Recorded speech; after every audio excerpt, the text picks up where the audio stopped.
No, en este video vamos a ver cosas un poquito más, digámosle, metafísicas o teológicas quizás. Ver un poco la historia de esas entidades que son tan antiguas y de la cual se le sigue rindiendo culto. No nomás aquí en Uruguay, para todos los que nos llaman conspiranoicos. En esta fecha exactamente se está festejando el carnaval, que significa fiesta de la carne para Baal. Empecemos con el video y veamos qué están conspiranoicos hoy. Dios preside el consejo celestial entre los dioses.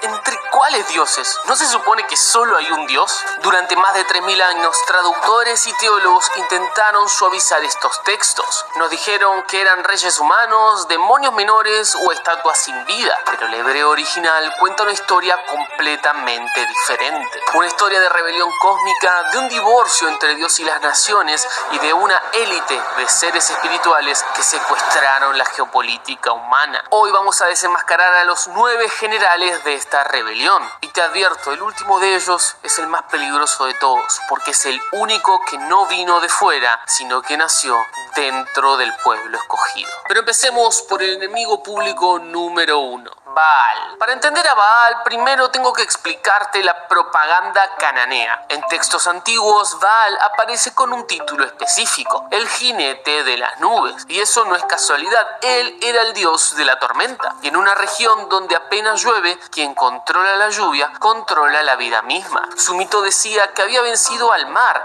el símbolo del caos, y a Mot, la personificación de la muerte. Por eso los cananeos creían que solo Baal podía garantizar que la primavera regresara cada año. Él y solo él podía traer vida después de la sequía. Pero acá viene lo interesante, el Dios de la Biblia entra en escena y dice: no, yo soy el que cabalga sobre las nubes. Si lees el Salmo 68 o el Salmo 104, verás cómo literalmente la Biblia toma los títulos de Baal y se los aplica a Yahvé. Es una declaración de guerra, como si un rey destronara a otro y se sentara en su trono frente a todo el reino. Y ahora que entendemos esto, la historia de Elías y los profetas de Baal tiene muchísimo más sentido. Visualicemos esta escena. El profeta de Yahvé desafía públicamente a centenares de profetas de Baal a que el Dios verdadero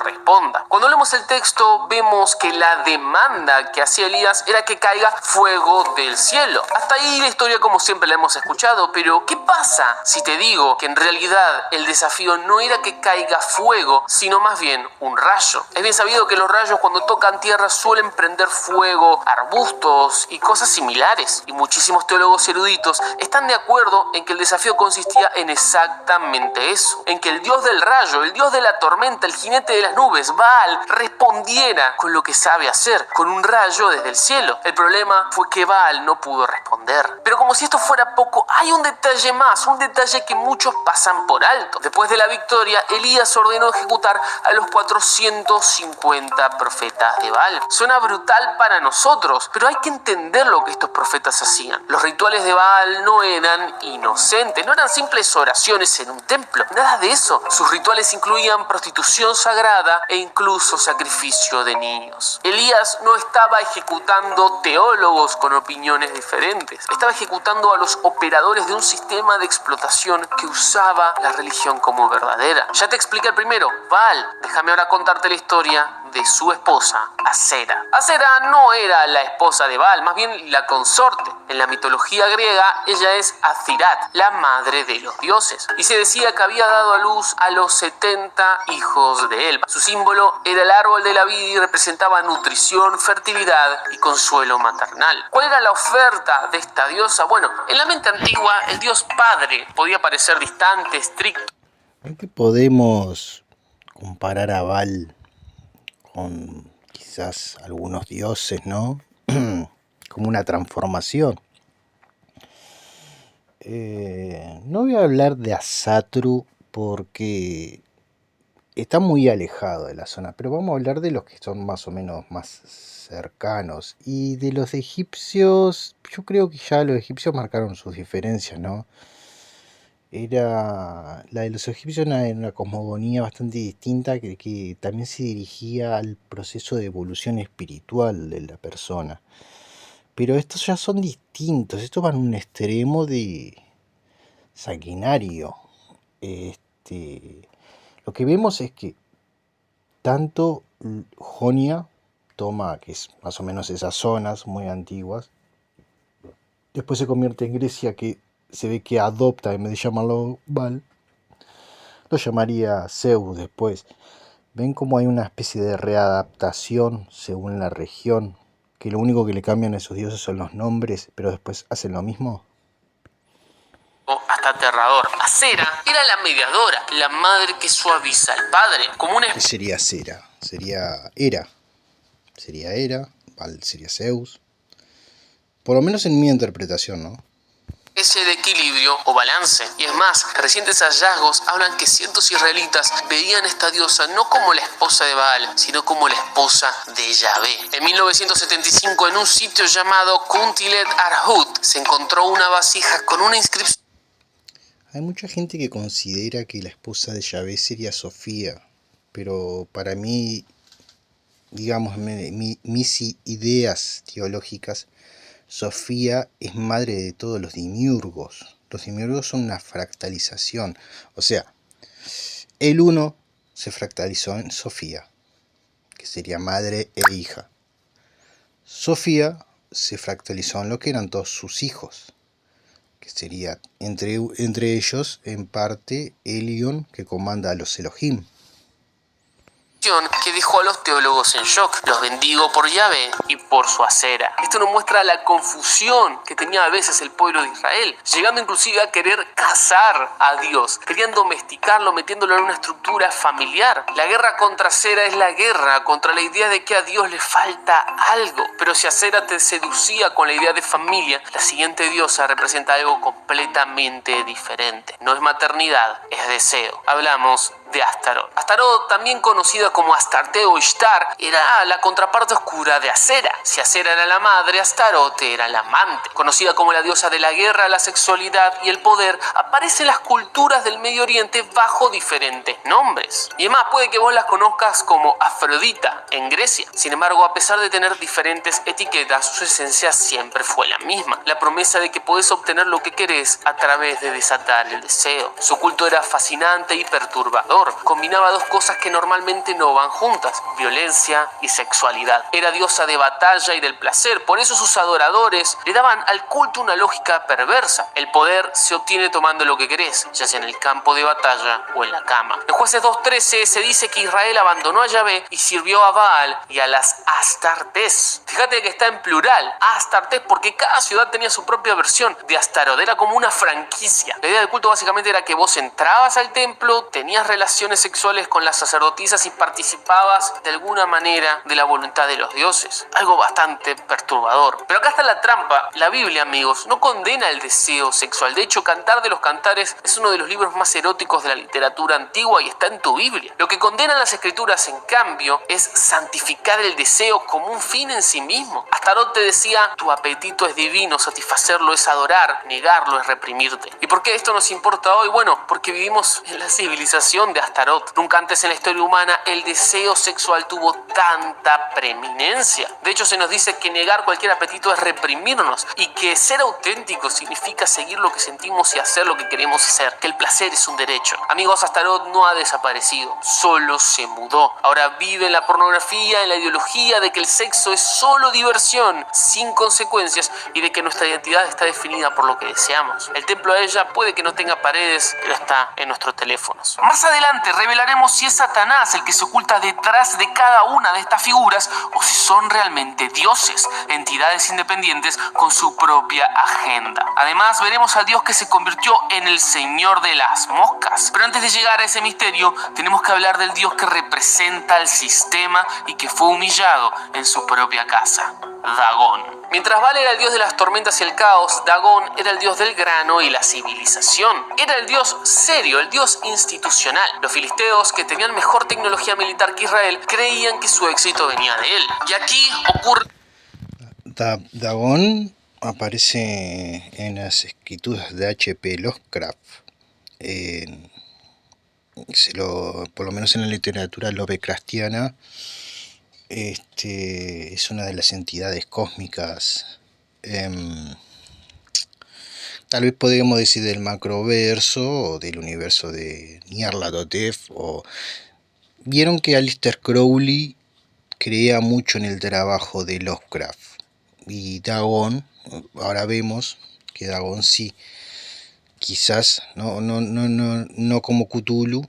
Lo que Cthulhu podemos interpretarlo como que puede ser fantasía, pero vemos que Dagon tenía su propio culto hace miles de años.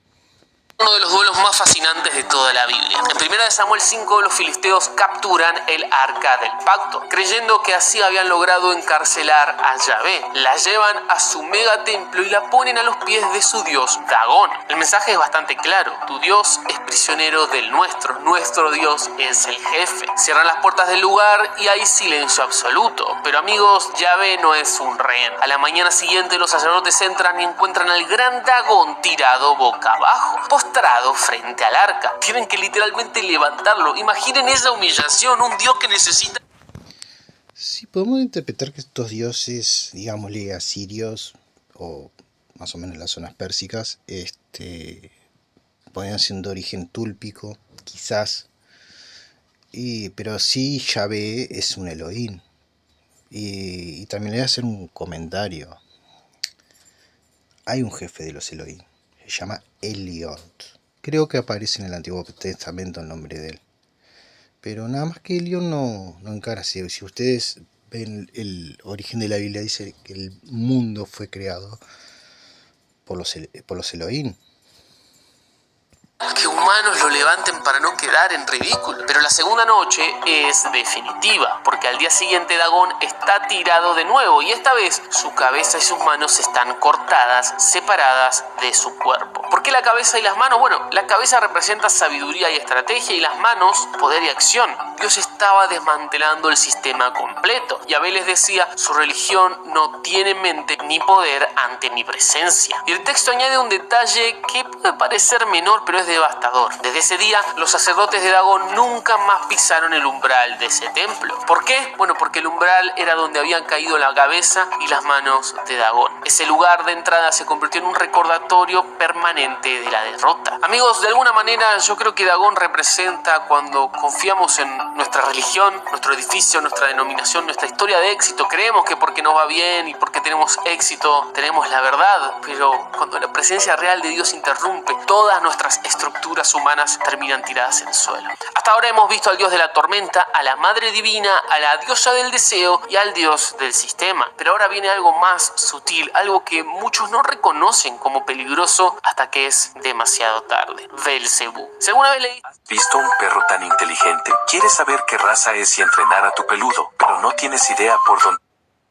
Si alguna vez leíste la Biblia, has escuchado este nombre. En el Nuevo Testamento, los fariseos lo usan como sinónimo de Satanás, el príncipe de los demonios. Pero, ¿quién era originalmente Belcebú? Para responder esta pregunta tenemos que remontarnos a la ciudad filistea de Ecrón, donde adoraban a Baal-Zebul, que significa el príncipe Baal o el señor de la casa gloriosa. Él era famoso por dar respuestas rápidas. Era el dios de los oráculos y la medicina. Si estabas enfermo y querías saber si ibas a sobrevivir, ibas a Ecrón. Pero los israelitas hicieron algo brillante con su nombre: le cambiaron una vocal. De Zebul, que significa príncipe, lo convirtieron en Zebub, y Zebub en hebreo significa moscas. Literalmente lo renombraron el señor de las moscas. La historia clave está en Segunda de Reyes 1. El rey Ocosías se cae, se lastima y manda mensajeros a consultar a Belcebú. Elías lo intercepta con una pregunta devastadora: ¿no hay Dios en Israel? ¿Que vas a consultar a las moscas de Ecrón? Ese es Belcebú, el dios de las respuestas alternativas. Es cuando tenés un problema y en lugar de orar vas al horóscopo o al tarot, buscas manifestar cosas en el universo, estás buscando verdad y salud en la basura entre las moscas cuando tenés al Dios de la vida en casa. Pero ahora vamos a cambiar el tono. Vamos a dejar atrás las burlas, las instituciones caídas, porque lo que viene es mucho más personal, cercano y peligroso. El siguiente dios es Tamuz. Para entender a Tamuz tenemos que mirar atrás, al origen de la rebelión, porque la Biblia y la tradición conectan a este dios directamente con Babel. Se cree que Tamuz es el dios original del cual muchísimos otros dioses copiaron. Osiris en Egipto, Adonis en Grecia, todos estos parecieran ser ecos del primero de todos. ¿Y cuál era la historia? Bueno, una verdadera tragedia. Tamuz era el dios pastor, un joven amado que murió prematuramente y bajó al inframundo. Pero la leyenda decía que si se le lloraba lo suficiente, él resucitaría con la primavera. Yo no sé si encontrás acá algún eco con la historia de Jesús, pero yo sí. La verdad es que Satanás no es creativo, es un imitador. Conocía las profecías y sabía que un día un Mesías verdadero vendría a morir y a resucitar. Así que creó una versión falsa miles de años antes para confundir a la humanidad. Pero la trampa de Tamuz no era teológica, sino emocional. En Ezequiel 8,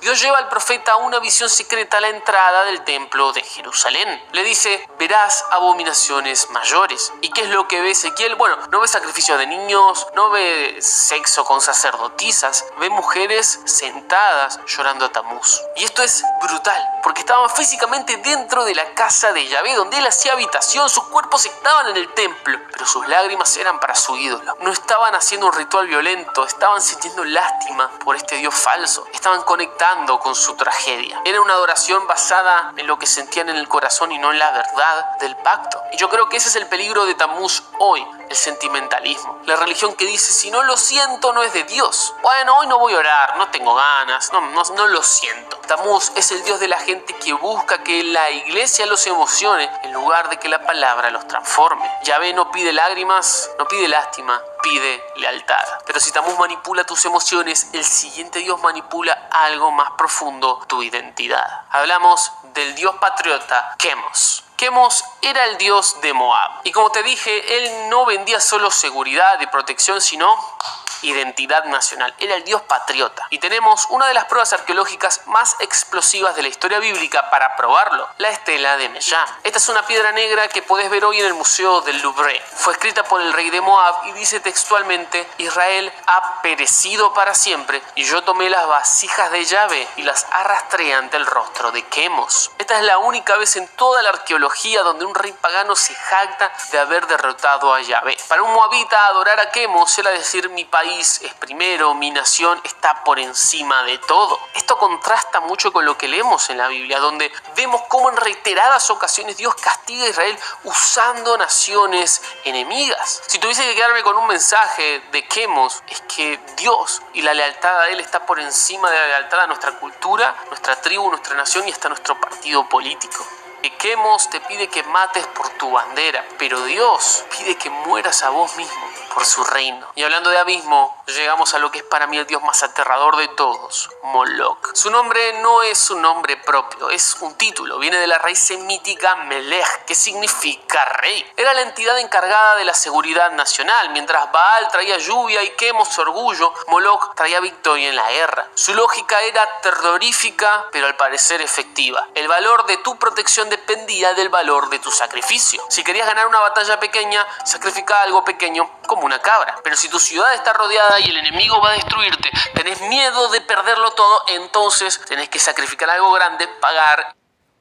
Culto que hoy sigue, ¿no? La Bohemian Group. Este culto está... culto hasta hoy en día sigue, gente, ¿eh? El sionismo lo conoce muy bien. Todas esas... ganar 6 guerras. ¿Cuántos niños palestinos murieron? ¿Cuántos? En sacrificio. Cosa que no sabemos. Algún día se descubrirá. Una nación poder vencer a 6 naciones. Y bueno, sí, unos dirán: no, pero eso es imposible. Que Moloch tenía todos estos países. Todos esos países asirios. Que no lo siguen porque se pasaron al profeta Mohamed, no sé cómo se llamaba. Algunos judíos, digámosle la clase más baja, clase media, continúa los conocimientos de Yahvé, que yo estoy seguro que eso no son mala gente, son gente muy, muy bien.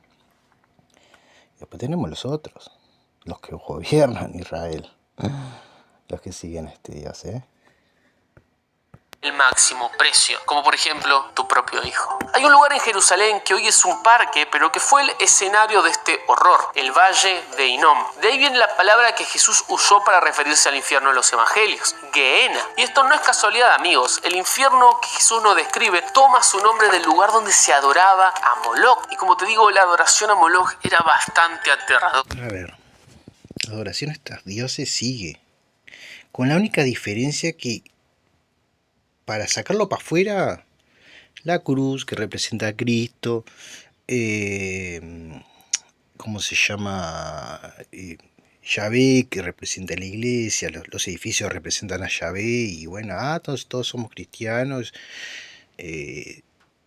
Torah o partes del Talmud, sí, ¿no? Yahvé, aguante Yahvé, ¿no? Sería como eso, pero realmente dentro, digamos, de las casitas, esas de velas raras, es la adoración a esto. Bueno, acá, carnaval, un mes entero. A ver, yo en una festejo a Cristo, lo considero, yo creo en el cristianismo gnóstico y en mi creencia es tanto el Siddhartha Gautama o Cristo, es la evolución espiritual del peregrino. Esa es mayoritariamente mi fe. Pero, porque en parte porque yo la viví. Yo me fui hace muchos años con los sin tierra. Y bueno, quedarme sin recursos y pasar ciertas necesidades me crearon la visión del peregrino. Por eso yo creo en la transformación que tuvo el Siddhartha Gautama en el Buda, que es, si lo comparamos con Cristo, la época que se va al desierto, que es esa búsqueda hacia el yo interior, a despertar el ser crístico. Esa es mi creencia, y no la creencia en entidades externas. La Biblia nos cuenta en 2 de Reyes 3 que el rey de Moab, al ver que perdía la batalla, tomó a su hijo primogénito y lo sacrificó sobre el muro de la ciudad. Y el texto dice que hubo gran indignación contra Israel y los israelitas tuvieron que retirarse. El ritual funcionaba, daba miedo, el miedo funciona. Pero hay algo más que tenés que saber sobre Moloch. La arqueología encontró en Cartago, una colonia fenicia, un cementerio llamado Tofet, donde había miles de urnas con restos de niños. Las inscripciones dicen que fueron ofrendas a Baal Hamón, la versión cartaginesa de Moloch. Los análisis demostraron que muchos de estos niños tenían entre 1 y 2 años, la edad perfecta para el sacrificio según los textos antiguos que demandaba Moloch. Y no sé ustedes, pero yo acá veo el contraste cósmico, porque siglos antes Yahvé le pide a Abraham que sacrifique a Isaac, pero lo detuvo. ¿Por qué? Bueno, para romper la lógica de Moloch para siempre. Dios le estaba diciendo a la humanidad: los dioses de las naciones piden la sangre de sus hijos para salvarlos, pero yo soy el Dios que proveerá el sacrificio. La guerra contra Moloch es la guerra contra la idea de que podemos comprar poder o seguridad a través del sufrimiento. Moloch te dice: sacrifica a tu hijo y te daré el reino. El Dios de la Biblia dice: yo sacrifico a mi hijo para darte el reino. ¿Cómo saber si alguien te espía? De hecho, es muy fácil. Tienes que revisar tu teléfono si no... El reino. Pero antes de explicarte el último dios de nuestra lista, necesito resolver la pregunta central del video, porque la Biblia trata a Baal, Tamuz, Moloch y todos los que hemos visto como una amenaza real y no como una simple superstición. Para entenderlo, tenemos que olvidar todo lo que aprendiste en la escuela dominical. Cuando leemos Dios, pensamos en el creador único, y tiene sentido, es la definición de la palabra, pero en el hebreo original, el título de Dios es Elohim, y Elohim no es un nombre, es un título que significa habitante del mundo espiritual. Yahvé es un Elohim, sí, pero la Biblia dice que hay otros Elohim, y acá entra el concepto que lo cambia todo: el concilio divino. En el Salmo 82 vemos a Dios presidiendo una asamblea. No está solo, está rodeado de seres espirituales. Pero la clave para entender un versículo tan complicado está en Deuteronomio 32:8, un versículo que muchas traducciones modernas han suavizado. Allí podemos leer que cuando Dios separó a las naciones en la Torre de Babel, lo hizo según el número de los hijos de Dios, los Elohim. ¿Comprendés lo que esto significa? A ver, en Babel la humanidad se rebeló y Dios dijo: ¿No me quieren a mí? Perfecto. Y los desheredó a las naciones. A Egipto, a Babilonia, a Canaán. Les asignó entidades espirituales para que las gobernaran. Puso administradores espirituales sobre cada frontera, pero él se quedó con un solo hombre, con un solo pueblo para sí mismo, Abraham y su familia. Con el tiempo sabemos que Abraham engendró a Isaac, Isaac engendró a Jacob, quien luego pasó a ser conocido como Israel. Y amigos, esta idea lo cambia todo, porque no es que Israel era el pueblo favorito de Dios, no, es que todo el planeta había sido entregado al dominio de estos Elohim rebeldes, estos habitantes del mundo espiritual. Cuando Yahvé escoge a Abraham, dice: voy a empezar de cero, voy a crear mi propia nación en medio de todas estas naciones para poder desde allí recuperar el mundo entero. ¿Cómo el mundo entero? ¿Elohims que se rebelaron? No hemos hablado nada de eso. Bueno, tenés razón, déjame explicarte. El plan original en Babel era que estos seres gobernaran con justicia bajo la autoridad de Dios, pero se corrompieron. Ellos se rebelaron y en lugar de guiar a los humanos hacia Dios, empezaron a pedir adoración para ellos mismos. Empezaron inclusive a demandar sangre. Lo que la Biblia parece estar contando no es gente adorando estatuas sin vida, sino una guerra territorial entre Yahvé y estos dioses rebeldes por las naciones. Es por eso que el Antiguo Testamento es tan violento. Cada vez que Josué o David conquistaban una ciudad, no estaban simplemente tomando tierras, estaban desalojando la entidad espiritual que gobernaba ese lugar. Pero porque yo sé lo que estás pensando. David, ¿estos eran dioses reales o simplemente demonios disfrazados? Bueno, como venimos leyendo en el Antiguo Testamento, el nombre que se les da a estos seres es Elohim. Pero en el Nuevo Testamento, Pablo revela su verdadera identidad en 1 Corintios 10. Lo que los gentiles sacrifican, a los demonios los sacrifican. Esos dioses son espíritus rebeldes, principados y potestades que usan la cultura, la política y la religión para atar a los seres humanos. Ese consejo al que le fueron asignadas las naciones y el cual se rebeló contra Dios demandando adoración para sí mismos es de quienes estamos hablando cuando explicamos cada dios falso de la Biblia.